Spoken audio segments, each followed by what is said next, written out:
time to talk about Caprica. And wow, I was not expected to like this show as much as I did. I got the attitude that I probably wouldn't like this show because of how different it was from Battlestar Galactica, and then the fact that it was cancelled after one season on a cliffhanger. It was not cancelled on a cliffhanger, okay? They did a flash forwards, a sneak peek into the next season. Oh yeah, not everything in the last episode wrapped up every major story arc, but the vast majority of them were, and the main one that I could think of that was not resolved, it was at an okay enough place for the end of the season, you know. Because, like with the original show in this iteration of the Battlestar Galactica universe, this show is trying to do several characters, several story arcs, and having a couple of them that are much less dependent on other story arcs. Unlike when I was watching the '04 Battlestar Galactica, I wasn't able to keep up with everything, but I've only seen that show once. Whereas for the '04 show, I was able to do that because I'd seen the whole show, the main show, all the way through. So can you blame me? I was able to keep track of everyone's faces and figure out their relations to each other mostly because if they'd had a little less nameless mob and cop people, then this show would have been even better. But I think that this show really was a gold mine of stuff. Like the development of the world, just the little tiny quirks that they had in there. Development of robot technology, just people being people, and just the fact that they were able to take a completely different setting within the same universe and have just as complex characters, and it didn't feel overwhelming. And again, showing flaws within people and not having that drag their positive impact to us down overwhelmingly. The fact that they were able to achieve all of that with a high bar set, I'm impressed. Again, I wasn't able to keep up with everything, but a lot of what we had in there was good. I enjoyed seeing all that stuff, like the main storyline, having Daniel Greystone's daughter, Zoe, die, and then that becomes the driving factor for most characters' behavior on the show. You would not have expected that, but damn! They did good there. The little bits of showing the beginnings of Cylons, which they were going to develop even more with that flash forward that they showed at the end of the show.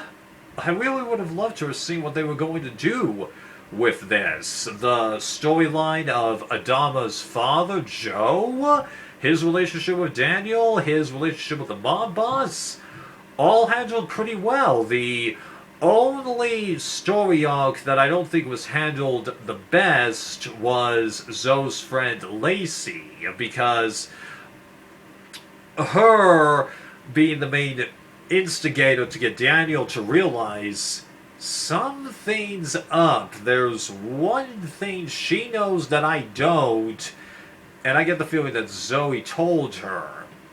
And then he realizes that there's another Zoe out there. And then you learn more about how his daughter's thinking process was, and yeah.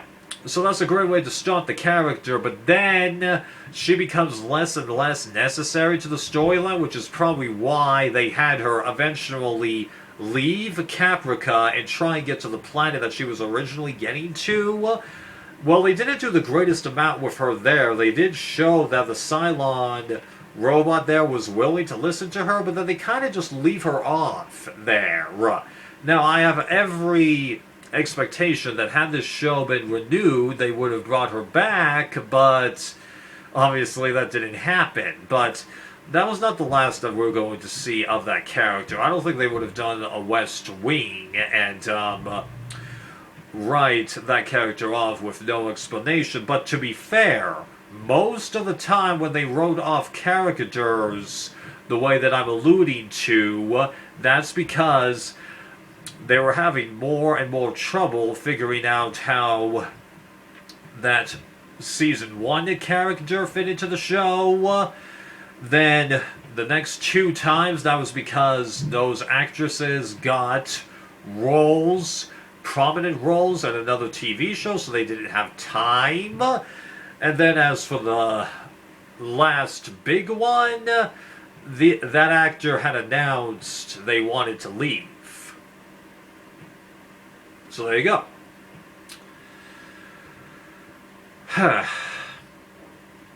But they would have brought Lacey back and done a little bit more with her. How many seasons do I think that this would have gotten?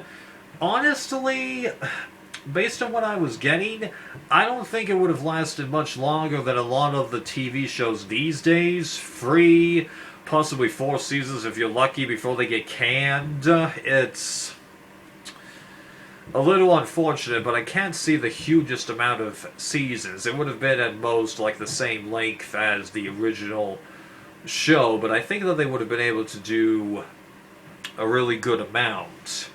How would the show have ended? Well, you would have had Daniel get Computer Zoe into the real world at some point, and then you would have seen Zoe fully adapt, but then you would have had more questions about, do we have the right to make these fully sentient beings work for us? And all that stuff. Plus, you would have had to do some kind of a link between the Cylon robots that we're seeing right now, and then the 12 main models that exist on the main show that have humanoid appearances. That would have been tough to pull off, in my mind. Could they have done it? Who knows? But I'm sure that there are people that have literally written theses about this out there. No, I'm not going to go looking for them, but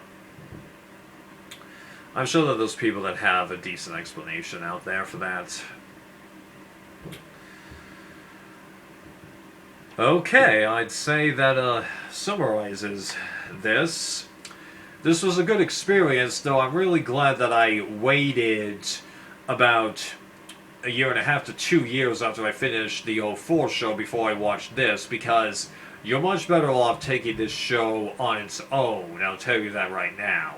And if you're wondering how I got the Blu-ray, I imported it because there was an eBay seller willing to do that. Take care.